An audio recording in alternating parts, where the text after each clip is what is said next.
Hello friends, welcome to Ishi maths. कल हमने functional analysis का लेक्चर स्टार्ट किया था।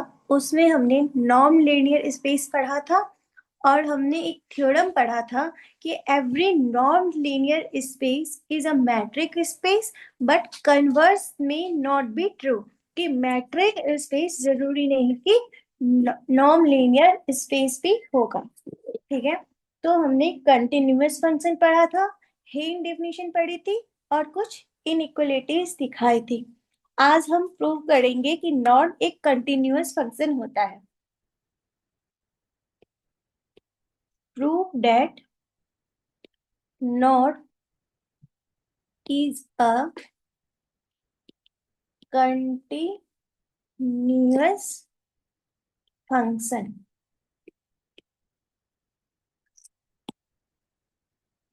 प्रूव करते हैं कि अगर कंटिन्यूअस फंक्शन है तो एक्स एन एक्स पे कन्वर्ज करेगा। हमें क्या पता है कि अगर फंक्शन कंटिन्यूअस है तो एक्स एन एक्स पे कन्वर्ज करता है। और इसका क्या मतलब होता है, f of x n f of x पे कन्वर्ज करता है। तो यहाँ पे फंक्शन कैसा है, नॉर्म। तो नॉर्म ऑफ एक्स एन किस पे कन्वर्ज करेगा, नॉर्म ऑफ एक्स पे कन्वर्ज करेगा। हमें ऐसा शो करना है। तो एक्स एन एक्स पे कन्वर्ज कर रहा है, तो हम यहाँ पर X N minus X zero पे कन्वर्ज कर रहा है as N tends to infinity. तो norm X N minus x ये भी जीरो पे कन्वर्ज करेगा as N tends to infinity. तो यहां से अगर हम इसमें मॉड लगा दें, mod of x N minus norm of x, ये लेस देन होता है norm of x N minus x. ये रिजल्ट कल हमने प्रूव किया था ना, ये रिजल्ट कल हमने प्रूव किया था। तो ये कहाँ जा रहा है, जीरो पे। जब ये जीरो पे जा रहा है H n tends to infinity, तो यहाँ से क्या इम्प्लाई हुआ कि norm of x N minus norm of x zero पर जा रहा है x n tends to infinity. तो यहाँ से हम क्या कह सकते हैं कि norm of x n tends to norm of x s n tends to infinity. तो क्या आ गया कि नॉर्म हमारा कंटिन्यूअस फंक्शन होता है। क्लियर। अब देखो कन्वर्जेंट सीरीज क्या होती है। Convergent sequence, convergent sequence, let x be a normed linear space, normed linear space, then a sequence xn is said to be convergent in x if for given epsilon greater than 0 there exists and not belongs to natural number such that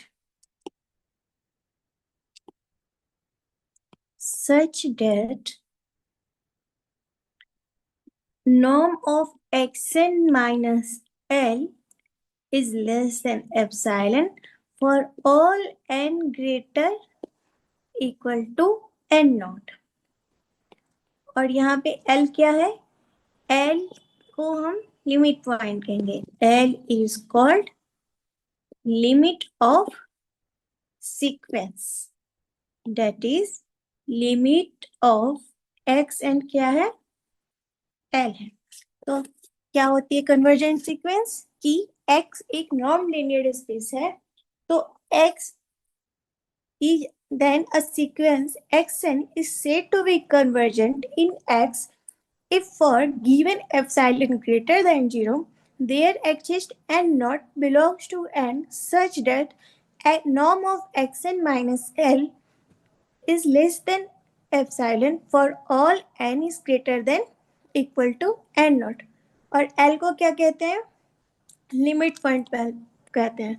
और यही definition आप real analysis में भी पढ़ते हो। तो real में क्या डिफिनेशन होती है कि mod of x N minus l is less than epsilon for all n greater equal to n naught. और मैट्रिक स्पेस में क्या डिफिनेशन होती है? मैट्रिक स्पेस में जब हम कन्वर्जेंट सीक्वेंस की डिफिनेशन देखते हैं तो वो क्या होता है कि as x n tends to x naught, distance between xn and x naught should be less than epsilon for all n greater equal to n naught। तो यहाँ पर भी कुछ नया नहीं है, वही हमारा पुराना वाला डेफिनेशन है कन्वर्जेंट सीक्वेंस का कि norm of x N minus l क्या होना चाहिए? लेस देन एप्सिलॉन होना चाहिए for all n greater equal to n naught. अब कॉसी सीक्वेंस, अब देखो कॉसी सीक्वेंस क्या होती है।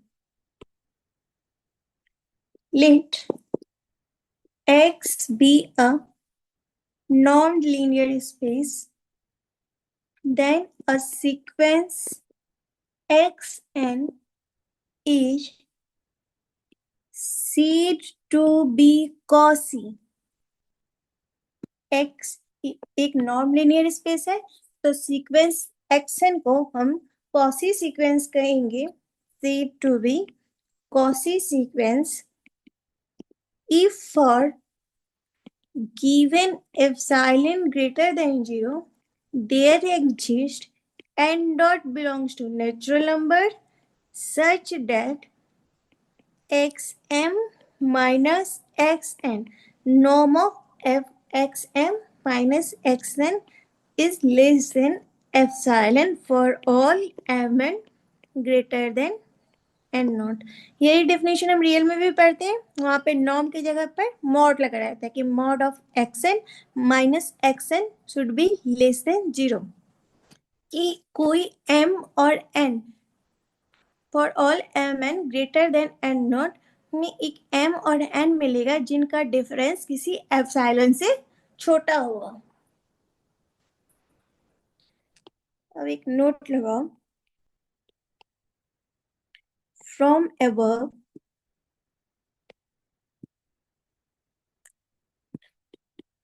norm of xm minus xn tends to 0 as mn tends to infinity, then xn is called Cauchy sequence। Cauchy sequence। अब देखते हैं complete space क्या होता है। कंप्लीट स्पेस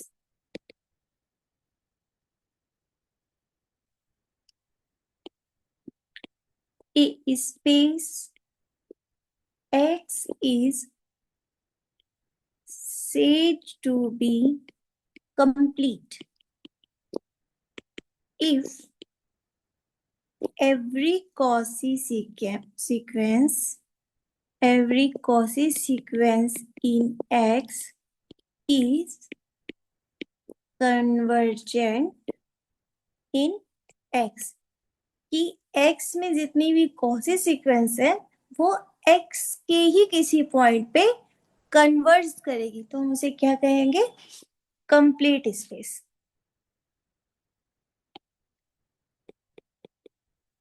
फर्स्ट देखो कि let X be a non-linear space and Xn Yn are sequence in X such that Xn tends to X1 and Yn tends to Y, then Xn plus Yn।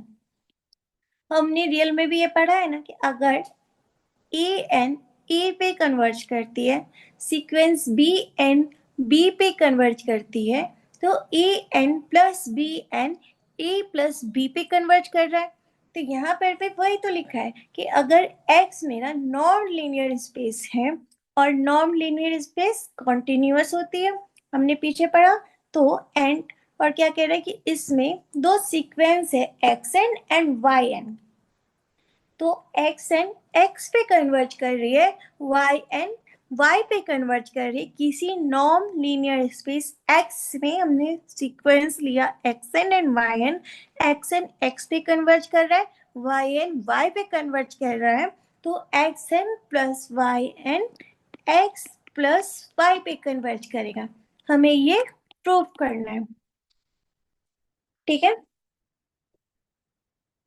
तो given क्या है कि x N x पे converge कर रहा है, तो हम यहां से लिख सकते हैं x N minus x tending to 0, और यहां से क्या लिख सकते हैं, norm of x N minus x tending to 0। Second क्या दे रखा है कि वाई एन वाई पे कन्वर्ज कर रहा है, y n minus y tending to 0, this imply norm of y n minus y tending to 0। अब क्या करें, x n plus y n minus x plus Y, ऐसे लिख सकते हैं इसको। तो ये किसके इक्वल हो जाएगा, ये हो जाएगा x N minus x plus y n minus y, इनका नॉर्म, और ये किससे लेस देन होता है, norm of x N minus x plus norm of y n minus y. कल ये इनइक्वालिटी शायद हमने पढ़ी थी, तो ये किस ये किसके इक्वल है, 0 के, और ये किधर टेंड कर रहा है, 0 पे टेंड कर रहा है, तो ये टोटल किस पर टेंड कर जाएगा, 0 पे टेंड कर जाएगा।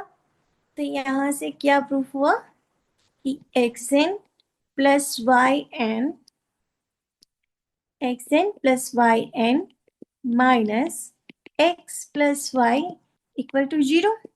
तो यहां से ये कह सकते हैं x n plus y n tending to x plus y, यहाँ इक्वल टू 0 नहीं लिखो, टेंड्स टू 0 लिखो, टेंड्स टू 0,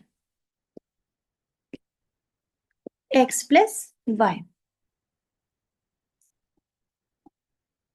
फर्स्ट प्रॉपर्टी देखी हमने कि अगर किसी नॉन लीनियर स्पेस में एक्स एन एक्स पे और वाई एन वाई पर कन्वर्ज कर रहा होगा, तो x n plus y n x plus y पे कन्वर्ज करेगा।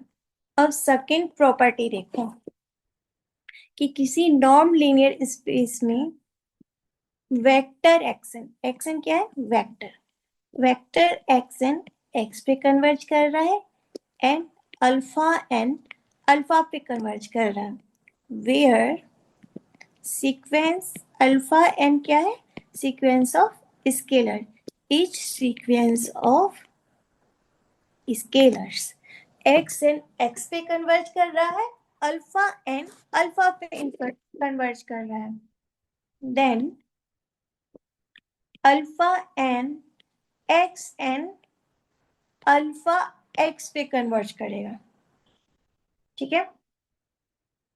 इस प्रॉपर्टी को प्रूव करते हैं। क्या गिवन है कि एक्स एन एक्स पे कन्वर्ज कर रहा है, तो यहां से क्या लिख सकते हैं कि एक्स एन माइनस एक्स 0 पे कन्वर्ज कर रहा है, और यहां से क्या लिख सकते हैं कि norm of x N minus x 0 पे कन्वर्ज कर रहा है।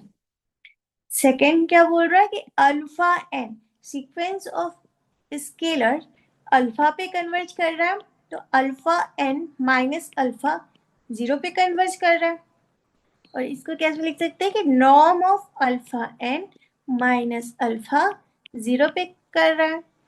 अब देखो इसमें नॉर्म लगाना जरूरी नहीं है, मॉडुलस भी लिख सकते हैं क्योंकि अल्फा स्केलर है, तो इसे हम ऐसे लिख सकते हैं alpha n x N minus alpha x is equal to alpha n x N minus alpha n x plus alpha n x minus alpha x.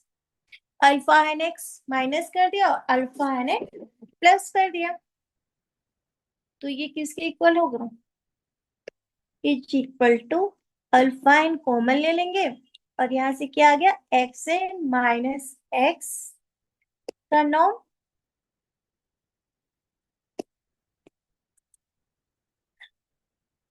X N minus x plus, और यहां से कॉमन ले लो, alpha N minus alpha common ले लो, तो ये बचा एक्स, इनका नॉर्म, ये किससे लेस देन होता है, क्या लिया हमने common, alpha n x N minus x plus alpha N minus alpha x, तो ये किससे लेस देन हुआ, alpha n x N minus x plus norm of alpha N minus alpha x, तो ये किससे इक्वल हो गया, ये स्केलर है, इस क्वांटिटी को हम बाहर निकाल सकते हैं, तो मॉड ऑफ अल्फा एन और यहां से norm of x N minus x plus alpha N minus alpha, ये भी स्केलर है तो इसको भी बाहर निकाल सकते हैं, नॉर्म ऑफ एक्स, और ये किसे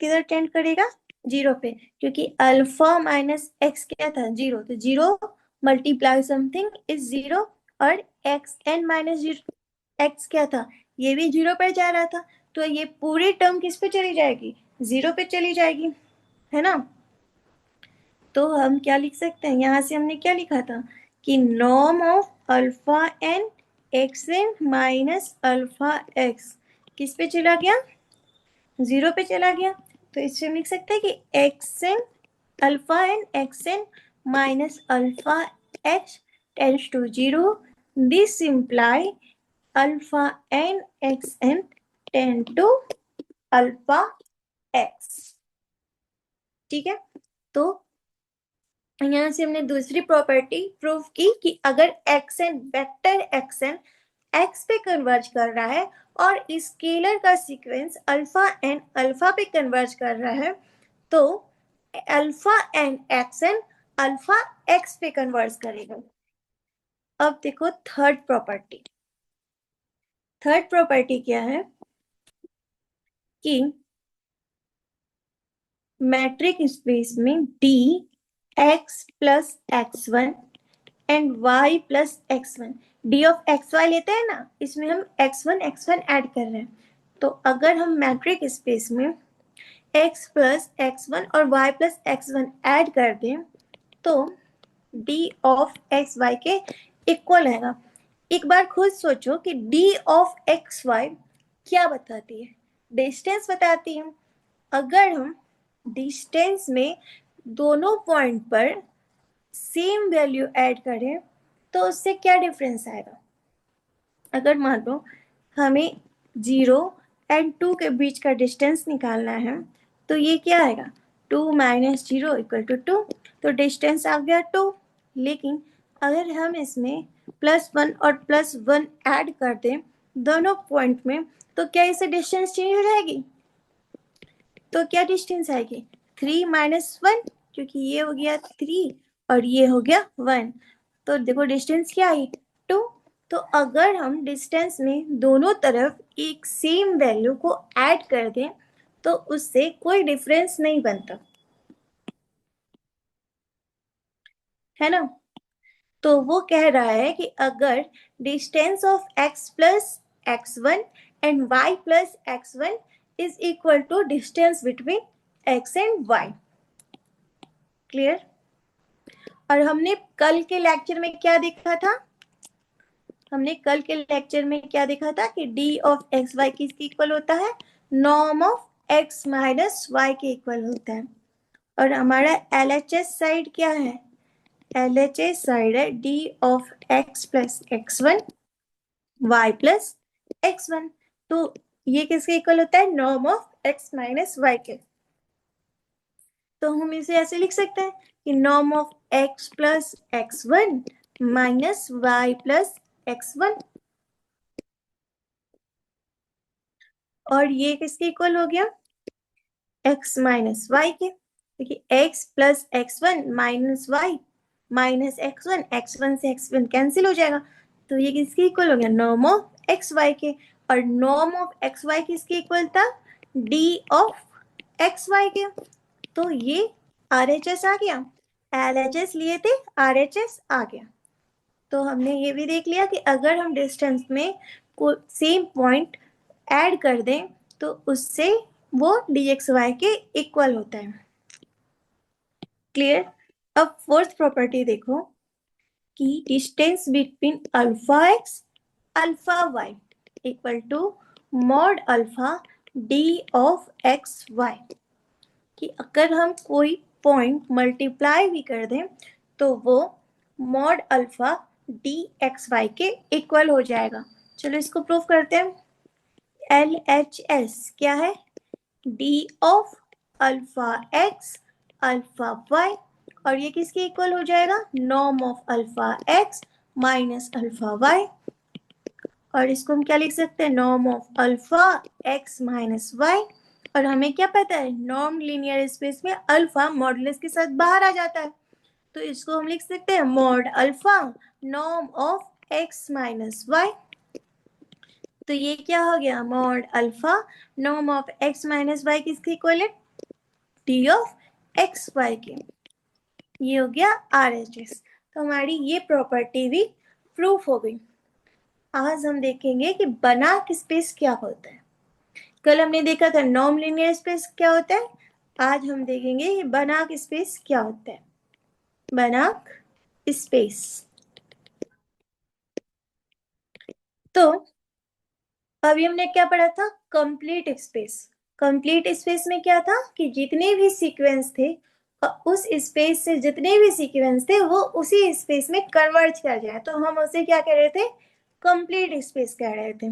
तो अगर कोई स्पेस कंप्लीट है एंड नॉन लीनियर स्पेस है तो उसे कहेंगे बनाक space. A complete non linear space, a complete non-linear space is called a Banach space. Easy सा डेफिनेशन है कि कंप्लीट नॉन लीनियर स्पेस को बनाक स्पेस कहते हैं। Non linear space plus complete, बस ऐसे याद रखना। तो कंप्लीट है, और हमने क्या डेफिनेशन देखा था कंप्लीट का, कि every quasi sequence is convergent in this space। तो अब देखो ये क्या है, नॉर्म लीनियर स्पेस है, तो क्या क्या प्रॉपर्टी फॉलो करेगा कि norm of x greater equal to 0 होना चाहिए, norm of x equal to 0 होगा if and only if x equal to 0। Second क्या थी कि norm of x plus y is less than equal to norm of x plus norm of y. और third property क्या थी, norm of alpha x equal to mod alpha norm of x, that is a normed linear space x is a Banach space, if every Cauchy sequence in x converge to some point of x। ये क्या है, complete के definition है। अब देखो एक example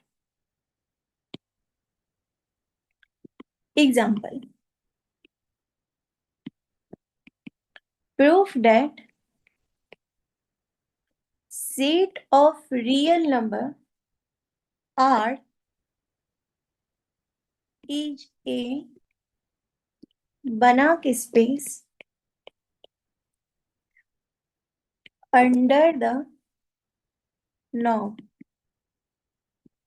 defined by norm of x is equal to mod x and x belongs to R। तो हमें क्या दिखाना है कि रियल नंबर का जो स्पेस है वो बना किस स्पेस है, norm of x equal to mod x, इस नॉर्म के अंदर। तो हमें क्या पहले दिखाना पड़ेगा, पहले तो हमें इसे प्रूव करने के लिए R को नॉन लीनियर स्पेस दिखाना होगा। नॉन लीनियर स्पेस दिखाने के लिए हम क्या करेंगे, so to prove non linear space, तो फर्स्ट क्या है, मॉड ऑफ एक्स किसके इक्वल है, नॉर्म ऑफ एक्स किसके इक्वल है, मॉड ऑफ एक्स के, that is greater than zero. Mod of X क्या होता है, हमेशा greater than equal to zero होता है। और जीरो कब होता है, जब mod of X is equal to zero, if and only if x equal to zero for all x belongs to R. तो फर्स्ट कंडीशन तो प्रूफ हो रही, सेटिस्फाई हो रही है। अब सेकेंड देखो, norm of x plus norm of x plus y is equal to mod of x plus y. ये किससे लेस होता है, mod of x plus mod of y के, और ये किसके इक्वल हो गया, norm of x plus norm of y के। तो सेकेंड कंडीशन भी सेटिस्फाई करेगा ये। तो यहां से क्या हो गया, norm of x plus y is less than equal to norm of x plus norm of y for all x y belongs to R. तो हम जो ये लेस देन लगा रहे हैं, ये लेस देन लगा रहे हैं इस मॉड प्लस वाई के लिए, और ये इक्वलिटी इससे पहले वाले ऑपरेशन के लिए लगती है कि मॉड एक्स इक्वल है नॉर्म एक्स के और मॉड वाई इक्वल है नॉर्म वाई के। तो यहां से norm X plus Y less than होगा norm X plus norm of Y के। तो हमारी सेकेंड कंडीशन भी सेटिस्फाई हो गई। अब देखो थर्ड प्रॉपर्टी क्या थी, alpha x equal to mod of alpha norm x, ये थी। और इसको हम रियल में क्या से लिखेंगे, मॉड ऑफ अल्फा एक्स, और इसको किसके इक्वल शो करना है, mod of alpha mod of x, ऐसे हम लिख सकते हैं। और ये किसके इक्वल हो गया, मॉड अल्फा, और मॉड एक्स किसके इक्वल है, नॉर्म ऑफ एक्स के। तो यहां से ये इम्प्लाई हो गया कि R is a non linear space. और हमें अब इसको क्या शो करना है, कंप्लीट स्पेस भी शो करना है। तो फर्स्ट तो हमने नॉन लीनियर स्पेस शो कर दिया, अब कंप्लीटनेस भी दिखानी होगी। कंप्लीटनेस, तो कंप्लीटनेस दिखाने के लिए क्या करना होगा कि एवरी कोची सीक्वेंस R का R में ही कन्वर्ज कर जाए, ऐसा दिखाना होगा। So let xn be a Cauchy sequence in R. We know every Cauchy sequence of real number is bounded, कि रियल में एवरी Cauchy सीक्वेंस बाउंडेड होती है। तो यहां से क्या इंप्लाई कर सकते हैं कि एक्सन कैसा होगा, एक्सन भी बाउंडेड होगा। और एक्सन बाउंडेड होगा तो यहाँ से क्या इंप्लाई होगा कि उसके पास कोई कन्वर्जेंट सीक्वेंस होगा। सो एक्सन हैज कन्वर्जेंट सब सीक्वेंस, किसी भी बाउंडेड सीक्वेंस के पास कन्वर्जेंट सब सीक्वेंस होती है। तो यहां से क्या इंप्लाई कर सकते हैं कि Cauchy sequence x n has convergent sub sequence. This imply xn is convergent in R। और यहां से हम क्या बोल सकते हैं कि R is a complete space। And non linear space तो हमने ऊपर प्रूव कर दिया। तो आर कंप्लीट भी है और नॉन लीनियर स्पेस भी है, तो आर क्या हो जाएगा, बनाक स्पेस हो जाएगा। आर इज बनाक स्पेस। क्लियर है? सिमिलरली जैसे हमने आर को किया, हम सी को भी बता सकते हैं। तो सेकंड देखो, सी, सी क्या है, सेट ऑफ कॉम्प्लेक्स नंबर। इसमें क्या हो जाएगा, नॉर्म ऑफ जेड को कैसे लिख पाएंगे हम, मॉड जेड के जैसे, और जेड बिलोंग कर रहा होगा सी से। तो सिमिलर जैसे हमने आर के लिए प्रूफ किया, सेम हम सी के लिए प्रूफ करेंगे। तो सी भी क्या हो जाएगा, बनाक स्पेस। सी भी नॉन लीनियर स्पेस भी बनेगा और कंप्लीट भी बनेगा। तो हम क्या कह सकते हैं कि C is also complex space, is also Banach space.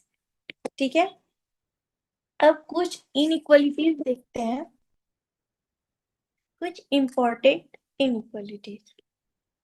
Some important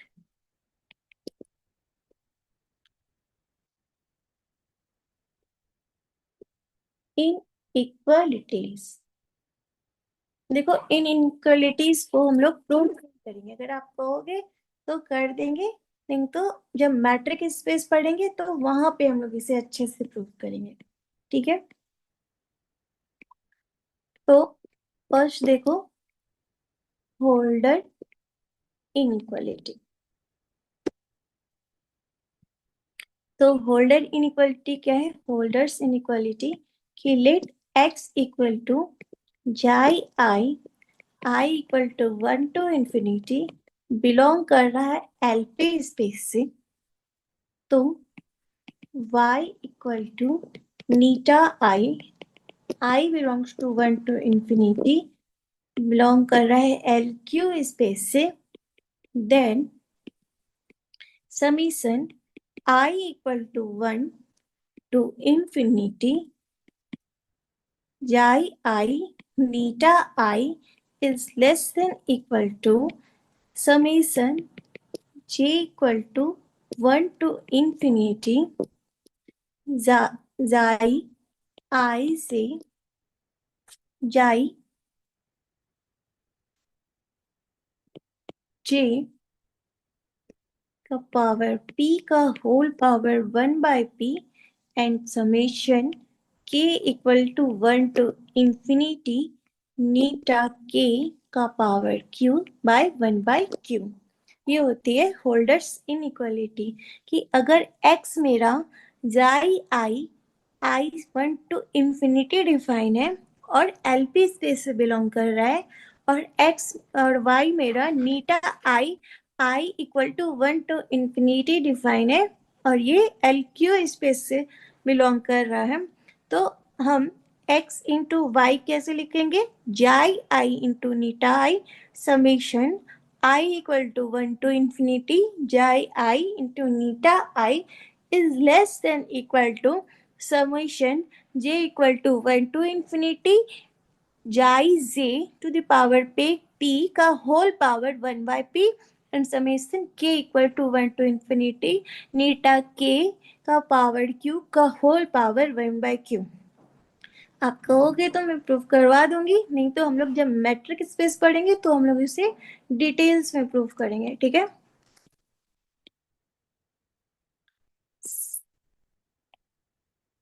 second inequality देखो, अभी बस आप इन इनइक्वालिटीज को ध्यान में रखना। Cauchy Schwarz inequality, Cauchy Schwarz inequality क्या है, P equal to Q equal to 2 ले लो। यहाँ पे P और Q हमने डिफाइन किया है ना, L P L Q space, वैसे P और equal to Q equal to 2 ले लो।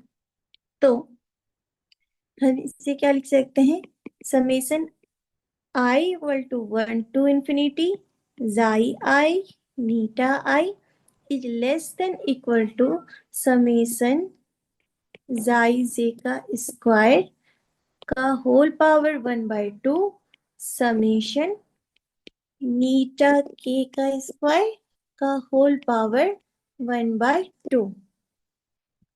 हियर x क्या है? xi आई कहाँ से कहाँ तक रन कर रहा है? 1 से इंफिनिटी, बिलोंग करेगा एलपी स्पेस से। एलपी स्पेस हम लोग आगे पढ़ेंगे, ठीक है, तो घबराने की जरूरत नहीं कि ये सब क्या हो गया। I equal to 1 to infinity xi I p 1/p। तो ये किसके इक्वल हो गया? Summation 1 to infinity xi I eta I is less than equal to norm of X norm of Y. तो कॉची श्वार्ट्ज इनइक्वालिटी में हम क्या कह सकते हैं कि summation I 1 to infinity xi I neta I is less than equal to norm of x norm of y, जहां x belong कर रहा है LP स्पेस से और y बिलोंग कर रहा है LQ स्पेस से। तो हमने अभी देखा होल्डर्स इनइक्वालिटी, फिर हमने देखा कॉची श्वार्ट्ज इनइक्वालिटी, अब हम थर्ड देख रहे हैं मिनकॉस्की इनइक्वालिटी। थर्ड क्या है? Minkowski inequality. तो let x equal to xi I equal to 1 to infinity again belongs to LP space. वहां पर क्या था? LP space and LQ space, इसमें दोनों LP स्पेस से ही बिलोंग करेंगे x and y। And y belongs to and I belongs to 1 to infinity also belongs to LP space. Here x and y both belongs to LP space. Then summation I equal to 1 to infinity xi I plus neta I, Euler's inequality and Cauchy Schwarz inequality में हम लोग multiplication ले रहे थे, मिनकॉस्की inequality में हम लोग addition ले रहे हैं। इस तरह से हम लोग ध्यान रख पाएंगे और हमारा स्पेस भी सेम रहेगा इसमें। तो xi I plus neta I का power p and whole power 1/p is less than equal to summation I equal to 1 to infinity xi I का power p whole power 1/p plus summation k equal to 1 to infinity eta k का power p whole power 1/p। तो अब ये थी हमारी Minkowski inequality. Example देखो,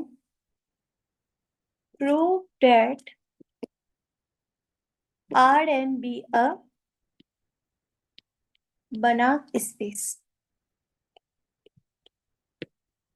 under the norm defined by norm of x2 equal to summation I equal to 1 to n xi I का square का whole power 1/2। तो वेयर x क्या है? xi I equal to 1 to n, यानी कि xi1 xi2 xi n किसके element है? ये Rn के एलिमेंट है। तो हमें क्या दिखाना है कि Rn बनाक स्पेस है इस नॉर्म ऑफ x2 के अंदर, और x इसमें कैसा एलिमेंट है? xi1 xi2 xin टाइप का एलिमेंट है। एंड जाई आईज बिलोंग कर रहे हैं आर से, फॉर ऑल आई। तो अब हमें प्रूव करना है कि आर एन बनाम स्पेस है। तो बनाम स्पेस प्रूव करने के लिए हमें क्या चाहिए? Non linear space plus completeness property, है ना।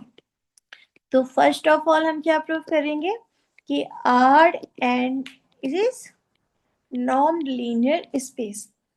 और हमारे पास एलिमेंट्स कैसे, और नॉन लीनियर स्पेस की फर्स्ट प्रॉपर्टी क्या होती है कि मॉड ऑफ एक्स को क्या होना चाहिए? Greater equal to 0। और एक्स कैसा है?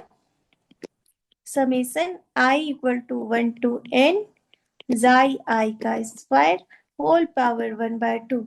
इसे क्या होना होगा? Greater equal to 0। तो एज ये स्क्वायर है और मॉड के अंदर है, तो ये ग्रेटर इक्वल टू 0 तो होगा ही। एंड जाई I belongs to R for all I. और क्या प्रॉपर्टी थी कि नॉर्म एक्स 0 होगा if and only if x equal to 0। और x क्या है? Summation i equal to 1 to n xi i का स्क्वायर होल पावर 1/2। तो ये क्या हो? 0। दिस इम्प्लाई समेशन जाई आई का स्क्वायर इक्वल टू 0।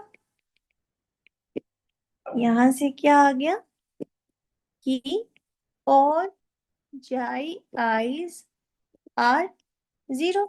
ये क्या है? समेशन है ना, तो ऐड हो रहा होगा जाई 1 प्लस जाई 2 एंड जाई 2 ऐसे करके, और उनका स्क्वायर। तो अगर इसको 0 होना है तो जितने भी जाई आईज हैं उनको सबको 0 होना होगा। तो यहाँ से क्या इम्प्लाई कर पाएंगे? x equal to 0।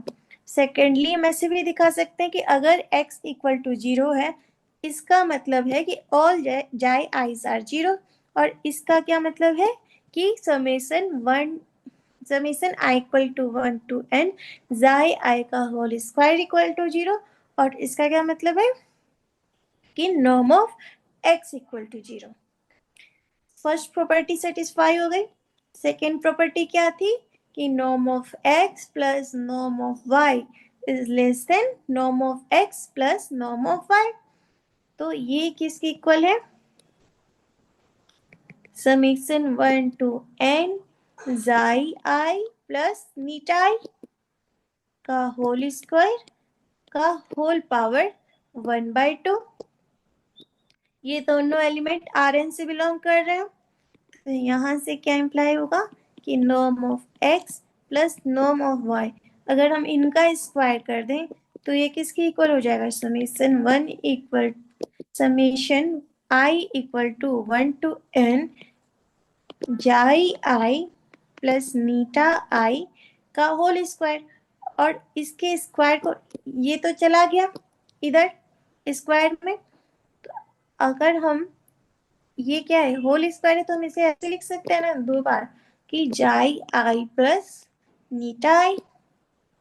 अब देखो, norm of x plus y का whole square is less than equal to summation mod of xi I plus mod of eta i and mod of xi I plus eta आई। तो इसको मैं ऐसे लिख सकते हैं कि summation I equal to 1 to n mod of xi I, और इनको xi I plus eta I plus summation I equal to 1 to n eta I mod of xi I plus eta आई। इसे हम ऐसे लिख सकते हैं। और ये किसके इक्वल हो गए? Summation I equal to 1 to n xi I into जाई आई प्लस नीटा आई का mod plus summation I equal to 1 to n eta i xi I plus eta i का मॉड। तो ये किसे लेस देन इक्वल टू हो गया? Norm of x plus y plus norm of y plus norm of x plus y के as summation I equal to 1 to n xi I beta I किससे less than equal to था norm of x norm of y के। तो हम यहां से क्या लिख सकते हैं कि norm of x plus y का whole square is less than equal to norm of x plus y and norm of x plus norm of y। अब यहां से ये स्क्वायर और ये कैंसिल हो जाएगा, तो क्या बचेगा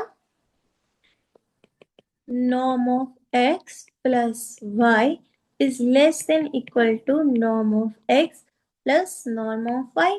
यही हमारी सेकेंड प्रॉपर्टी थी, तो सेकेंड प्रॉपर्टी सेटिस्फाई हो गई। अब हम नॉन लीनियर स्पेस की थर्ड प्रॉपर्टी चेक करेंगे। थर्ड प्रॉपर्टी क्या है नॉर्म ऑफ अल्फा एक्स, और ये किसके इक्वल हो जाएगा i equal to 1 to n alpha जाई आई का होल स्क्वायर का होल पावर 1/2। तो ये किसके इक्वल हो जाएगा summation i equal to 1/n। Alpha scalar है तो इसको हम अलग लिख सकते हैं कि मॉड ऑफ अल्फा का होल स्क्वायर एंड जाई आई का होल स्क्वायर 1/2। और ये स्क्वायर है और इधर रूट है, तो ये बाहर आ जाएगा अल्फा। अल्फा स्क्वायर है और रूट भी है, स्क्वायर के बाहर रूट है, तो यहाँ से बाहर क्या आ जाएगा अल्फा मॉड अल्फा। तो यहाँ से क्या लिख सकते हैं summation i equal to 1/n जाई आई का पावर 2 का होल पावर 1/2। तो यहाँ से क्या प्रूफ करना था norm of alpha x equal to हो गया मॉड अल्फा, और ये वैल्यू किसकी है नॉर्म ऑफ एक्स के इक्वल। तो यहाँ से हम क्या प्रूव कर दिए कि hence R n is a non linear space. अब हमें क्या शो करना है कंप्लीटनेस प्रॉपर्टी। कंप्लीटनेस कि नॉन लीनियर स्पेस तो प्रूव हो गया, अगर कंप्लीट भी हो जाएगा तो बना कि स्पेस हो जाएगा। और कंप्लीट होने के लिए क्या होना होगा जितनी भी कॉसी सीक्वेंस है वो सारी कॉसी सीक्वेंस आर एन के ही किसी पॉइंट पे कन्वर्स करें। So let x m be a Cauchy sequence in Rn. Then for given epsilon greater than 0, there exists n naught belongs to natural number such that norm of xm minus xr less than epsilon for all m r greater equal to n naught कि xm और xr जो sequence है उनके बीच का distance epsilon से छोटा होना चाहिए। ठीक है, तो अब देखो xm और xn आर एन से बिलोंग कर रहे हैं x r,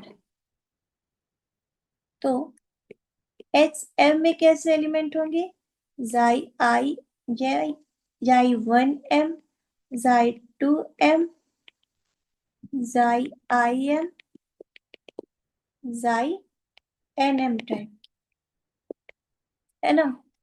और एक्स आर में कैसे एलिमेंट होंगे जाई 1r जाई 2r जाई आई आर और जाई एन आर टाइप का।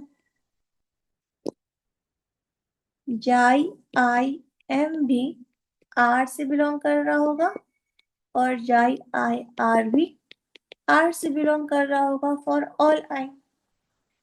सो अब हमें क्या दिखाना है कि sequence x m minus x r less than epsilon होना चाहिए।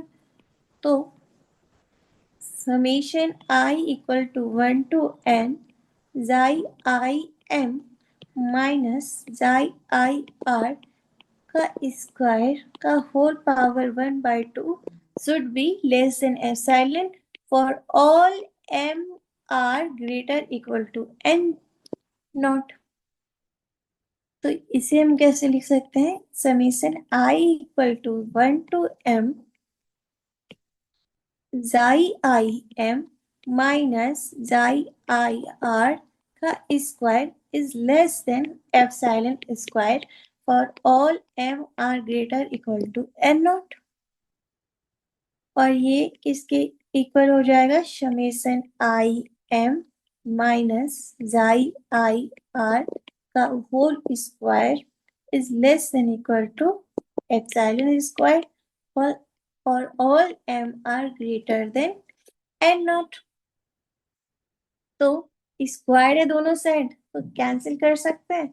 यहाँ से क्या आ जाएगा? Mod of xi I m minus xi I r is less than epsilon for all m are greater equal to n naught। सो यहां से हमारे पास अब आ गया कि sequence xi I m is quasi sequence in R। यही तो show करना था हमें। और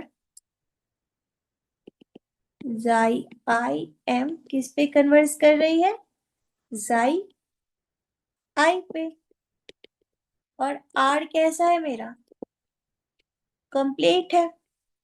थोड़ी देर पहले हमने प्रूव किया ना कि R एक कंप्लीट स्पेस है। तो xi I m xi I पे कन्वर्ज कर रहा है और xi I R से बिलोंग कर रहा है और R मेरा एक कंप्लीट स्पेस है। सो लेट x है, अगर xi 1 xi 2 xi I xi n belong कर रहा है Rn से एंड xi I बिलोंग कर रहा है R से और ऑल I, तो now norm of xm minus x is equal to summation I equal to 1 to n mod of zim minus zi। ये कन्वर्जेंस की डेफिनेशन थी का होल स्क्वायर का 1/2 टेंड कहाँ करेगा? 0 पे as m tends to infinity. तो जब ये 0 पे टेंड करेगा, देखो क्या मतलब हुआ इसका कि xi I m किस पे कन्वर्स कर रहा है? xi I पे as m tends to infinity for all I। और यहाँ से हम क्या इम्प्लाई कर रहे हैं कि सीक्वेंस है, तो xi I m xi I पे कन्वर्ज कर रहा है और xi I 0 पर जा रहा है as m tends to infinity. तो हम यहाँ से क्या इम्प्लीकेशन देख सकते हैं कि नॉर्म xm माइनस x कहाँ जा रहा है? 0 पे। और यहाँ से क्या कह सकते हैं कि xm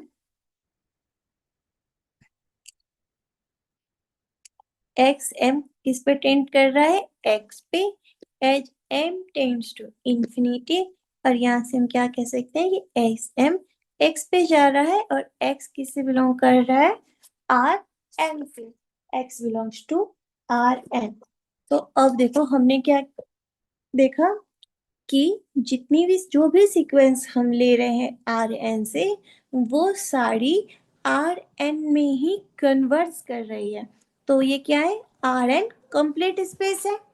सो हम यहाँ से क्या कह सकते हैं कि Rn इज कंप्लीट स्पेस। और पहले हमने प्रूव किया कि Rn नॉन लीनियर स्पेस है। तो consequently Rn is a non-linear space। Complete space plus non linear space, then हम क्या इम्प्लाई कर सकते हैं कि R n is Banach space. Clear है? अब देखो, ये आप लोग का होमवर्क है। जैसे अभी हमने ये प्रूव किया ना कि आर एन बना की स्पेस है, सिमिलर तरीके से आप लोग प्रूव करके लाना कि सी एन बना के स्पेस है, और किसी को कुछ प्रॉब्लम हो तो वो पूछ सकता है। ठीक है? प्रूफ दैट सी एन, इसे हम यूनिटरी स्पेस भी कहते हैं। Unitary space is a Banach space under the norm defined by mod of z equal to summation I equal to 1 to n xi I का whole square 1 by 2 and z is equal to xi I equal to 1 to n belongs to Cn and chi I belongs to C for all I।